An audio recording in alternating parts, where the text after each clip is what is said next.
Hello students, today we are going to study anti-cancer drugs. So before starting with anti-cancer drugs, we'll have an overview of what actually is a cancer. Cancer is a term used for diseases in which the cells grow abnormally or they divide abnormally. Sometimes they may invade other tissues. Now, some types of cancer cells which spread to other parts of the body through blood or lymph systems, they are malignant type of cancer cells, and the process is called as metastasis. We'll just go through the characteristics of cancer cells. Cancer involves the development and reproduction of abnormal cells. Cancer cells are usually non-functional. The cell growth is not subjected to any of the normal body mechanisms. They eventually metastasize to other organs via the circulatory and lymphatic systems.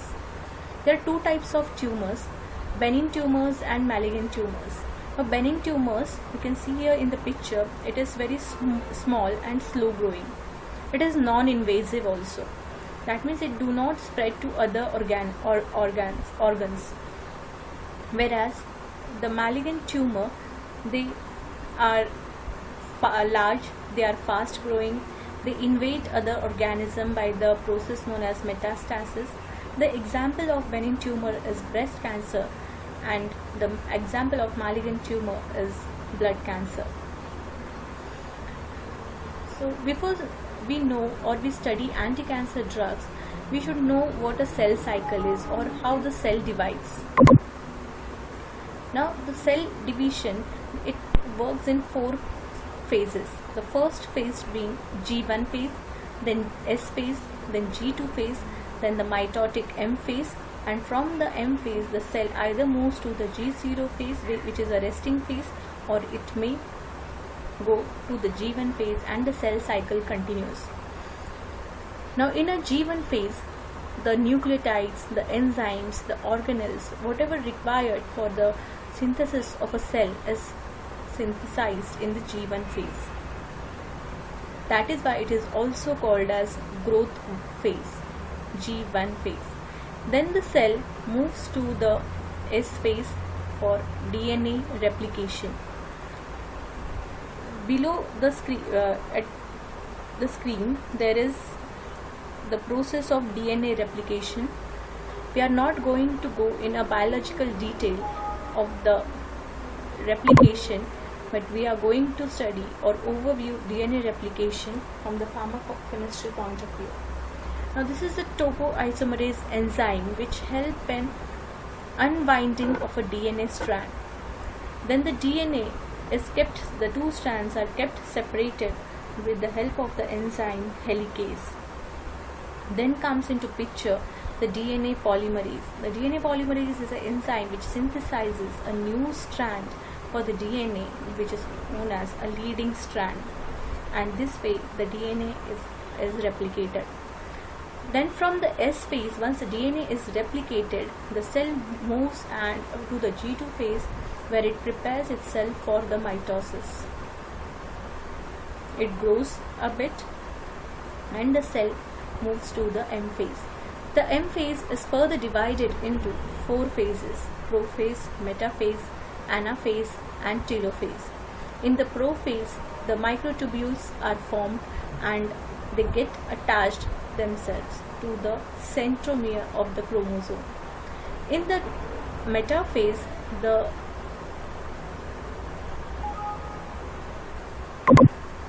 chromosomes are aligned at the center, and in the anaphase, the microtubules pulls the centromeres towards the end of the cell.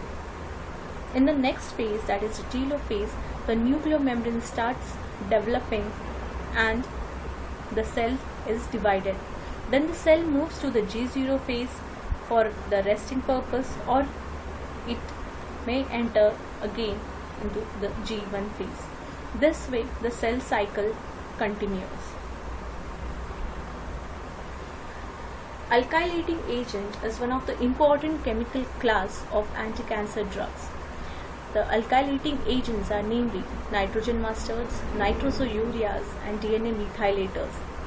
Cyclophosphamide, chlorambucil, melphalan, miclorethamine are the examples of nitrogen mustards.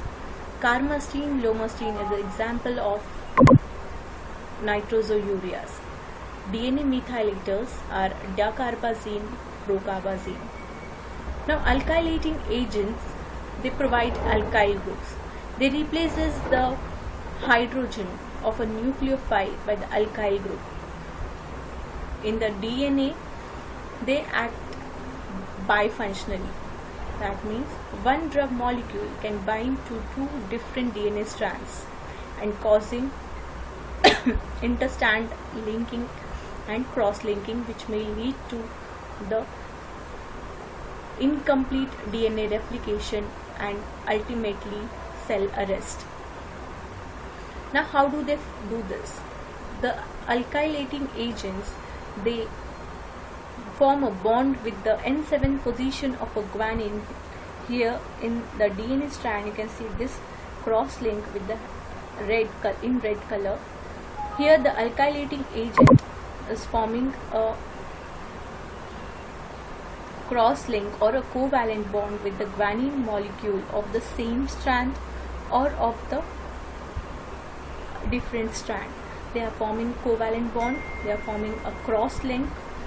Due to this cross link, the DNA is unable to replicate and the cell may lead to cell arrest and finally cell death. The next type of anti-cancer drugs, and an important anti-cancer class of drugs, are antimetabolites. They are further divided into pyrimidine antagonist, purine antagonist, folate antagonist. Example of pyrimidine antagonists are fluorouracil and azacitidine. They inhibit the pyrimidine-based nucleotides. Purine antagonist, mercaptopurine and thioguanine. Folate antagonist, methotrexate and pralatrexate. They inhibit the formation of folic acid. The mechanism of action by which the antimetabolites work is firstly they inhibit the synthesis of nucleotide formation and ultimately the synthesis of DNA, which is taking place in G1 and S phase. They also inhibit the enzymes which are required for the synthesis of DNA. Also, they arrest chain elongation by promoting the incorporation of false nucleotides into the growing DNA strand. That was about the antimetabolites. The next type of anti-cancer drugs are anti-cancer antibiotics. Although the mechanism of action of anti-cancer antibiotics is unclear, but still we have seen the replication, DNA replication. They inhibit the enzyme topoisomerase.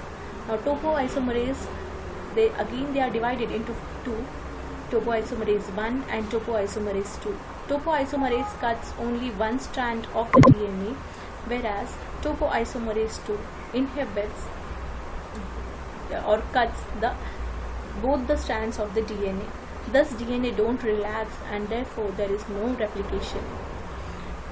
The anti-cancer antibiotics also inhibits the enzyme helicase, preventing DNA replication and promotes cell apoptosis.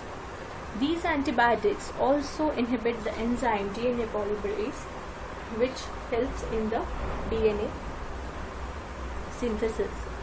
So once the DNA polymerase is inhibited, then there is no formation of the leading strand. The next type of anti-cancer antibiotics are the natural products, Vinca alkaloids. Examples are vincristine and vinblastine, taxanes, docetaxel and paclitaxel. These natural products, they disrupt the M phase, leading the cell arrest and leading to apoptosis. They inhibit Vinca alkaloids, inhibit namely the microtubule formation. Once the microtubule is formed, the Vinca alkaloids destabilizes the microtubules and thus inhibiting the M phase. The taxanes, docetaxel and paclitaxel, they stabilizes the microtubules in the anaphase. That means once the microtubule is formed, they do not allow the microtubules to break down, and thus the telophase is not possible, thus inhibiting the M phase, leading to the cell death. So that was all about the different classes of anti-cancer drugs and their mechanism of action. If you liked my video, just subscribe, and thank you for watching.